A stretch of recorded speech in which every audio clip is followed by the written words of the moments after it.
আচ্ছা ঠিক আছে ঠিক আছে ঠিক আছে, ওকে ওকে। সোমনাথ দা, বৌদি, পল্লবী, তাড়াতাড়ি এদিকে এসো। সোমনাথ দা, একটা ইম্পর্টেন্ট কথা আছে। কি কি কথা ইন্দ্র, কি হয়েছে? বনি আর শেখর ফিরে আসছে, এক্ষুনি এলো বলে। রিয়েলি? বনি ফোন করেছিল? না না না না, অনিমেষ দা ফোন করেছিল, বললো ওদের মধ্যে সব প্রবলেম সলভ হয়ে গেছে, ওরা ফিরে আসছে, তোমরা সবাই তৈরি হও তাড়াতাড়ি। ও তৈরি হব তো, কিন্তু কেন? আরে বাবা কেন মানে, আমরা একটা লাঞ্চের পার্টি দেবো এখানে, তুমি ঠাকুরকে বলো আমি ইলিশ মাছ আনছি জমিয়ে রান্না করার জন্য। গ্রেট গ্রেট গ্রেট, ঠিক আছে। কি সোমনাথ দা, মেয়ে জামাইয়ের অনারে মটনটাকে আপনি স্পন্সর করবেন? অনেক দিন বাদে বনি হাসছে, প্লিজ সোমনাথ দা, আজকাল এভাবে গম্ভীর থাকবেন না। গম্ভীর নয়, আজ সবার মুখে হাসি মাস্ট।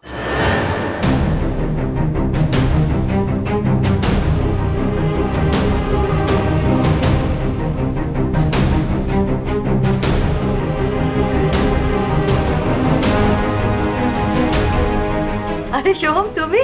হ্যাঁ, আজকে কোনো গোমরামুখ চলবে না, সবাইকে স্মাইল করতে হবে, আর এটা আপনার জন্য। একটা বড় স্মাইল দিয়ে আর এই বুকেটা দিয়ে আপনার জামাইকে ওয়েলকাম করবে। নিন ধরুন।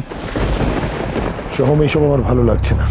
কিছু ভালো না লাগাকে জোর করে ভালো লাগিয়ে নিতে হয়, অন্তত বৃহত্তরের স্বার্থে।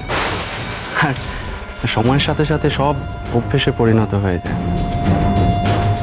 ছোট মামা, বলছিলাম কি যে আমার বন্ধু বনিতার আসার অনারে ইলিশটা যদি আমি স্পন্সর করি। কিন্তু ইলিশটা যেন পদ্মার হওয়া চাই। তবে সবার আগে চাই মিষ্টি মুখ।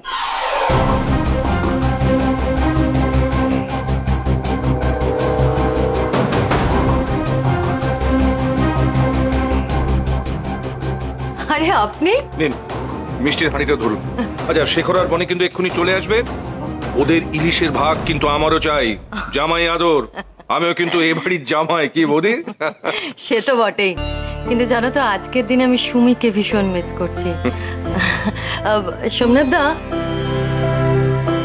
সোমনাথ দা, আমি বরং বিমল দাকে একটু বাজারে পাঠাই। হ্যাঁ, কিন্তু বনিরা কখন ঢুকবে বলো তো? বাবা